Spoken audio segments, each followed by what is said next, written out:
오늘은 청년 주일입니다. 조금 전에 영상 보셨는데요. 우리 교회가 속해 있는 예장 통합 청년의 전국 연합회에서 제작한 영상입니다. 여러 인물들이 잠깐 나왔었지요. 기독 청년 전태일 열사, 또 윤동주 시인, 주기철 목사님, 그리고 예수님도 나왔습니다. 그런 가운데서 특별히 우리의 눈길을 끄는 한 사람이 있었는데요. 미국 파사데나 장로교회 장로인 정다니엘 장로님입니다. 여러분 보셨습니까? 나이가 어떻게 됐죠? 27살입니다. 27살. 미국 장로에 있는 그 교단에 속해 있기 때문에 가능한 일이라고 생각이 되는데요. 우리 교단 같은 경우는 40세 이상 되어야 장로로 선출될 수 있는 자격이 부여가 됩니다.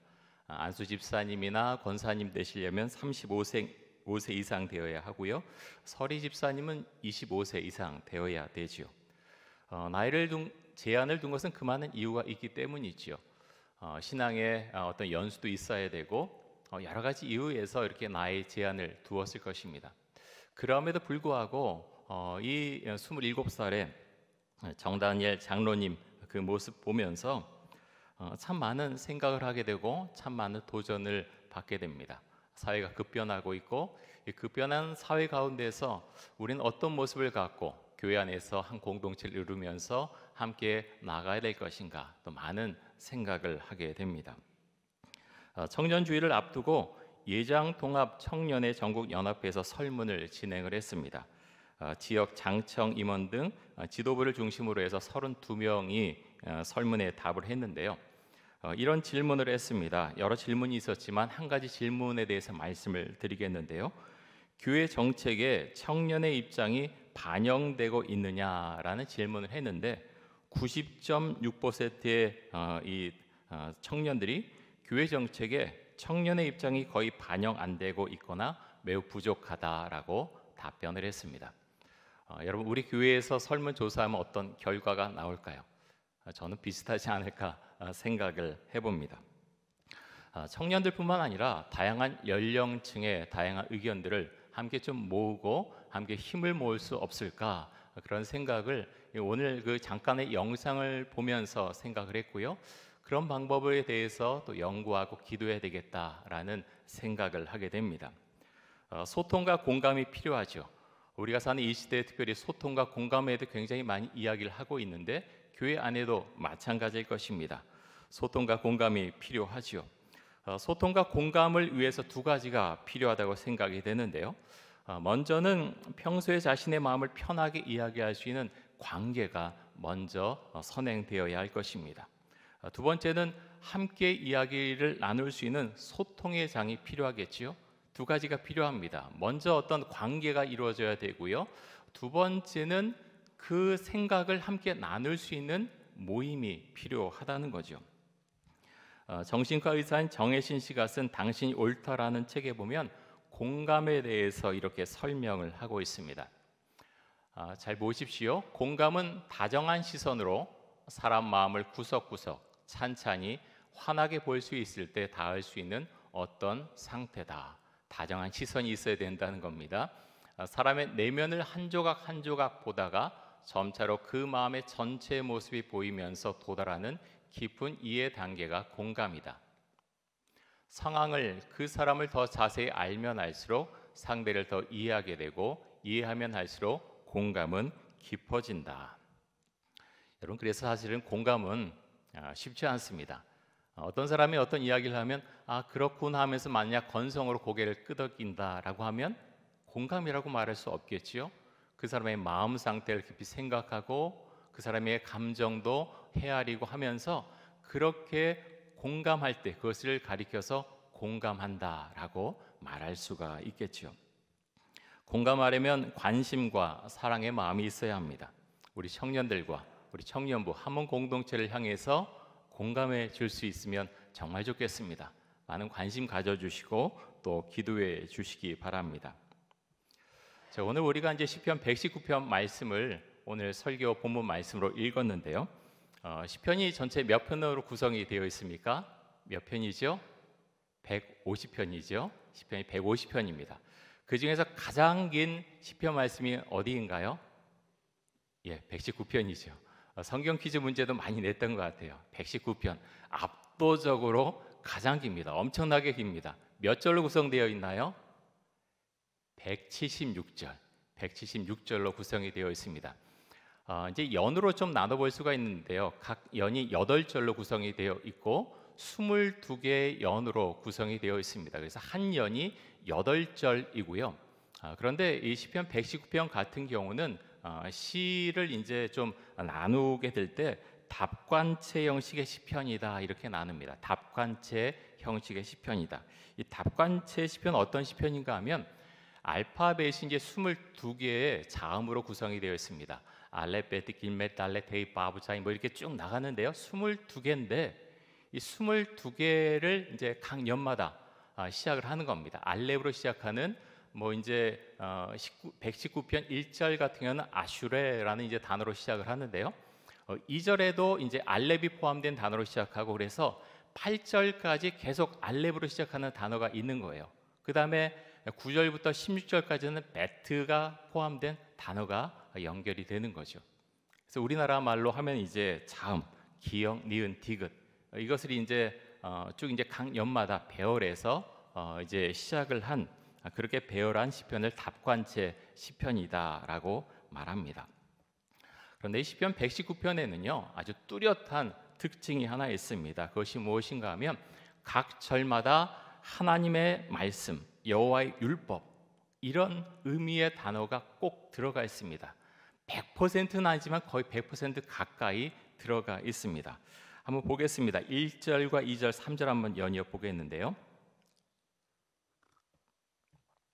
자, 처음에 보면 1절에 보면 행위가 온전하여 뭐라고요? 여호와의 율법을 따라 행하는 자들은 복이 있으며라고 되어 있고요. 2절 보면 여호와의 증거들을 지키고 전심으로 여호와를 구하는 자는 복이 있도다. 여호와의 증거가 다 이제 율법 거기에 다 통하는 거죠. 3절 봅니다. 참으로 그들은 불의를 행하지 아니하고 주의 도를 행하는도다. 그래서 여러분 176절까지 읽다 보면 거의 대부분의 절에 이런 단어들이 들어가 있어요. 주의 도, 주의 말씀, 여호와의 율법 이런 단어들이 들어가 있습니다. 왜 들어가 있을까요? 중요하기 때문에 핵심 단어이기 때문에 들어가 있습니다. 그래서 시편 119편의 주제는 주의 말씀, 주의 말씀인데요. 특별히 무엇을 말씀하고 있는가 하면 하나님의 말씀이 인간의 삶의 모든 문제를 해결하는 열쇠다. 하나님의 말씀이 인간 삶의 모든 문제를 해결하는 열쇠다라고 시편 119편 이 176절 곳곳마다 계속해서 이것을 말씀하고 있습니다. 오늘 설교 본문으로 105절에서 107절까지 우리가 읽었는데요. 105절 한번 보겠습니다. 이렇게 되어 있습니다. 우리 같이 한번 읽겠습니다. 주의 말씀은 내 발의 등이요 내 길의 빛이니이다. 여러분 우리가 우리 인생길을 걸어갈 때 밝을 때만 있는 것은 아니지요. 어두울 때도 많이 있습니다. 그럴 때 무엇이 필요합니까? 뭔가 인도자가 필요하죠. 빛이 필요하고 등불이 필요합니다. 지금 119편에서 105절에서 그것을 말씀하고 있죠. 그런데 무엇이 내 발의 등이고 무엇이 내 길의 빛입니까? 주의 말씀이 내 발의 등이고 내 길의 빛이라고 시편 기자는 고백합니다. 여러분에게 묻고 싶습니다. 여러분 정말 그것에 동의하십니까? 그렇게 아멘으로 화답하십니까? 여기서 말한 주의 말씀은 성경이죠. 정말 이 말씀을 내가 믿는다면 주의 말씀이 성경이 나의 삶의 내 인생의 길이고 빛이라고 믿는다면 그 사람 반드시 성경을 읽습니다. 손에서 놓지 않습니다. 하루도 그 손에서 성경을 놓지 않고 읽겠지요. 왜 그렇습니까?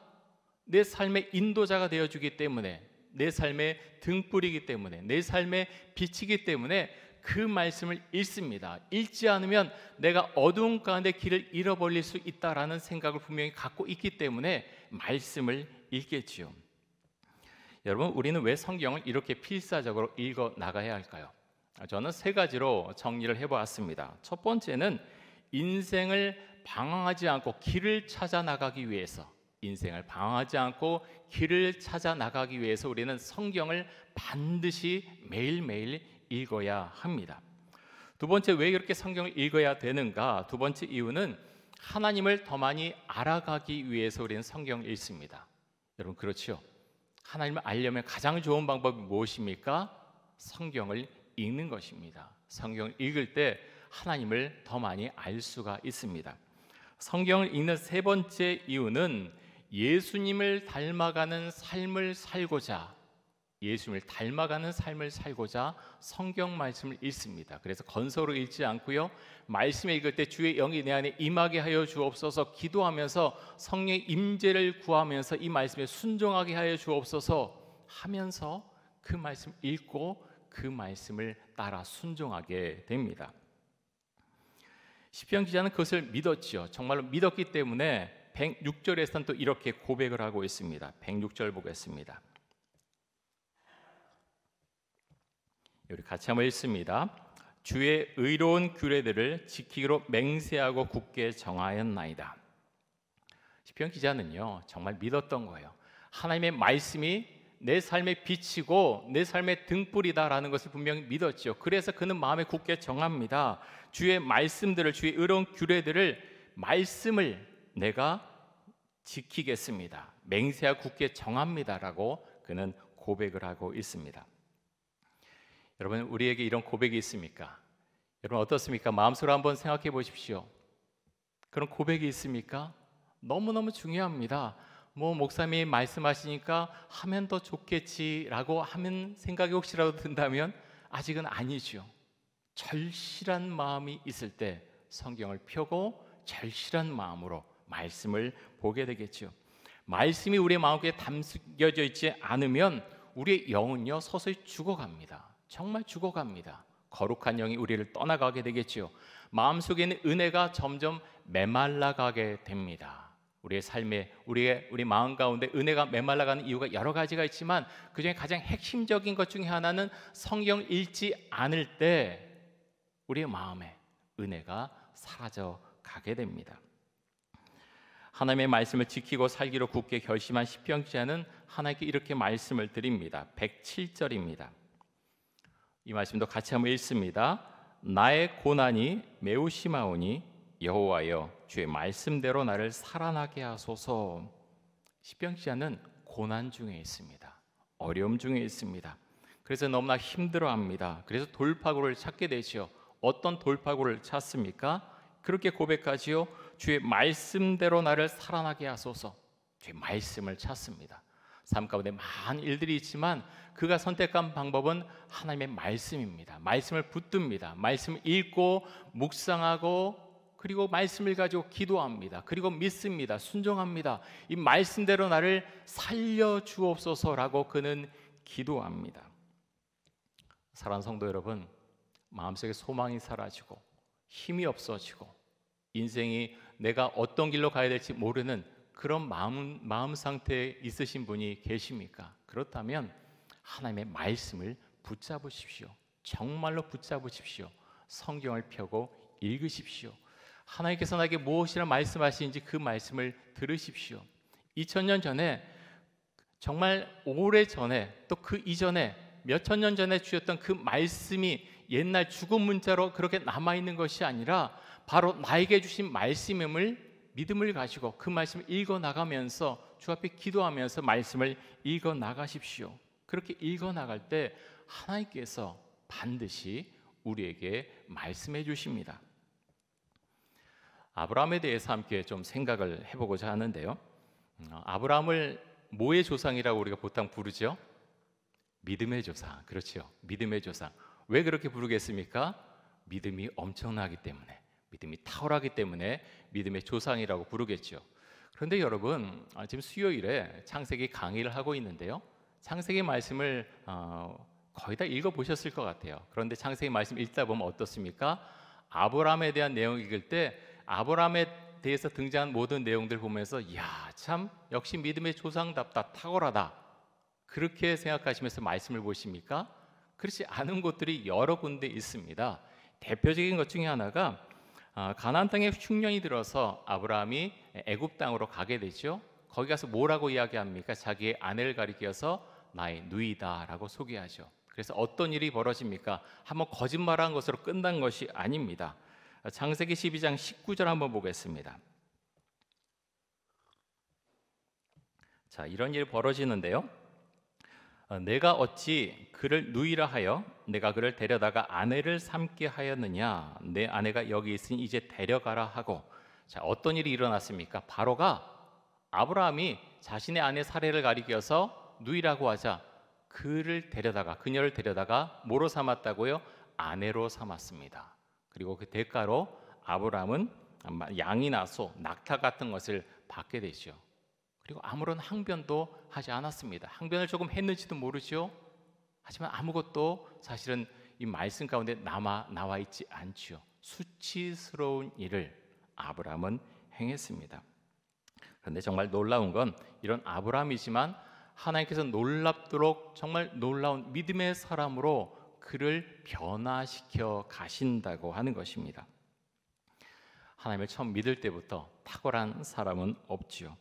자신의 고향과 친척과 아버지 집을 떠나왔던 아브라함도 현실의 벽에 부딪히자 흔들거렸고 판단 능력을 상실했고 창피한 행동을 하게 됐습니다. 여러분, 우리가 주님 정말 주만을 믿습니다, 말씀대로 살아가겠습니다, 그렇게 결단하고 나서 삶으로 돌아왔을 때 어려움이 닥쳐왔을 때 그 현실의 벽 때문에 넘어진 그런 경험들 여러분 갖고 계신지요? 대부분 분들이 다 갖고 있습니다. 우리 믿음의 길이 여정이 사실 그렇죠. 아브라함도 똑같은 믿음의 여정을 걸어왔습니다. 그런데 하나님께서 그의 믿음을 어디까지 성장시켜 가십니까? 자신이 100세에 낳은 눈에 넣어도 아깝지 않은 자신의 목숨보다 소중한 이삭을 하나님께서 모리아산에 가서 제물로 번제물로 바치라고 했을 때 그 말씀에 순종합니다. 여러분, 세상의 시각으로 봤을 때, 이성적인 생각으로 봤을 때 제정신입니까? 말이 되는 일입니까? 그런데 아브라함은 그렇게 합니다. 왜 그 말씀에 순종합니까? 하나님을 믿었기 때문에, 하나님을 엄청나게 자신의 목숨보다도 신뢰했기 때문에 그 말씀에 따라갑니다. 여러분, 하나님께서 여러분에게 무엇을 가장 원하십니까? 무엇을 말씀하십니까? 하나님은 우리가 무엇을 어떤 행동을 하라라고 말씀할 수도 있지만 그보다도 가장 많이 원하시고 가장 간절하게 원하시는 것은 바로 우리의 마음입니다. 너의 마음을 나에게 달라라고 주님께서 우리에게 말씀하십니다. 하나님을 가장 신뢰하는 것을 하나님은 원하십니다. 아브라함을 믿음의 조상이라고 그렇게 우리가 부르는데 그가 이런 이름으로 불리우는 것은 그가 어떤 일을 행했기 때문이 아니지요. 그가 하나님을 신실하게 믿었기 때문에 우리는 그를 가리켜서 믿음의 조상이라고 부릅니다. 오늘 시편 119편 말씀과 함께 읽은 잠언 말씀이 있는데요. 한번 보겠습니다. 잠언 16장 9절입니다. 우리 같이 한번 읽습니다. 사람이 마음으로 자기의 길을 계획할지라도 그의 걸음을 인도하신 이는 여호와시니라. 아멘. 여러분, 이 말씀 깊이 공감을 하시죠? 우리 인생에 대해서 조금 생각하는 사람이라면, 자신의 인생에 대해서 생각하는 사람이라면 인생의 목표를 세우게 되겠지요. 그래서 노력합니다. 자기 나름대로의 노력을 합니다. 공부를 열심히 하기도 하고 일을 열심히 해서 어떻게든 내가 이런 삶의 목표를 이뤄 나가려고 발버둥 치면서 정말 열심을 다합니다.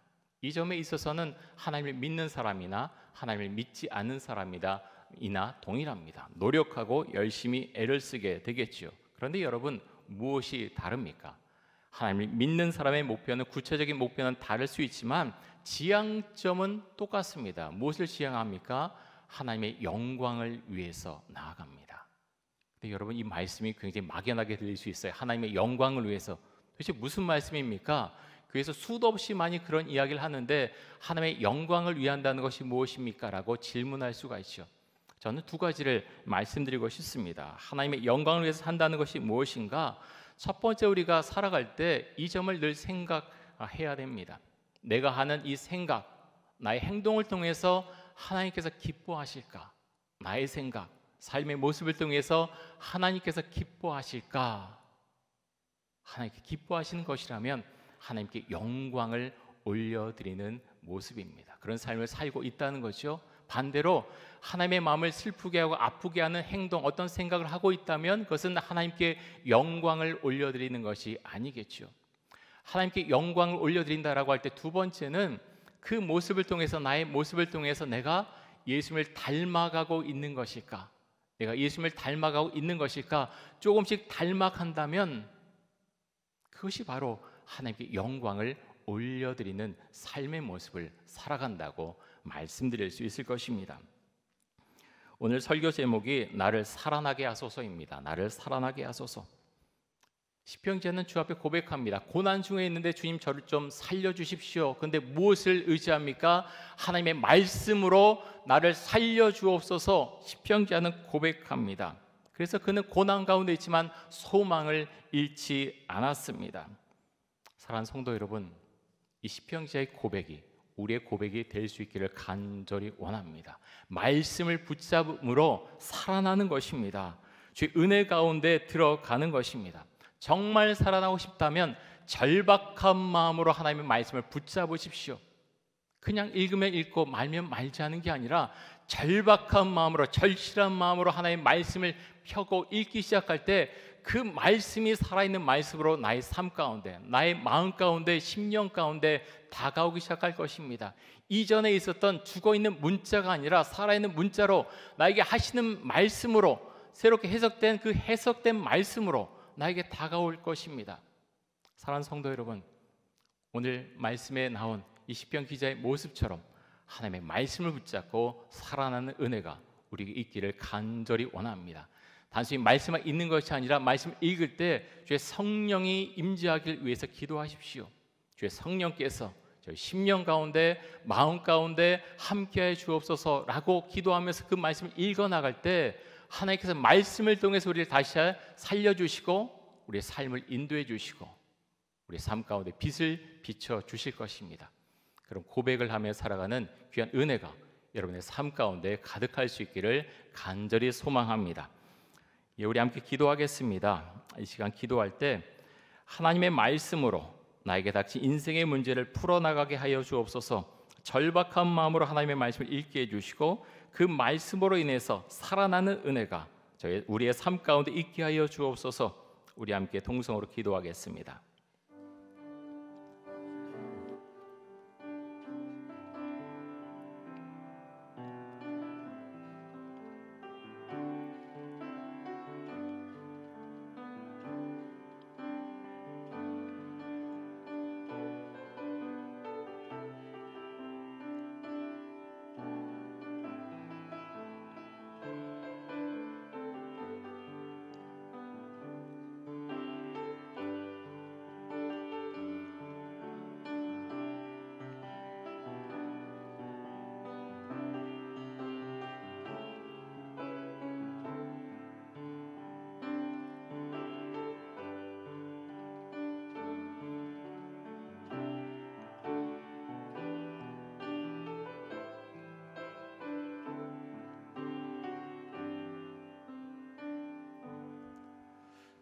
하나님, 우리의 마음 가운데 정말 주를 믿는 마음이 있습니까?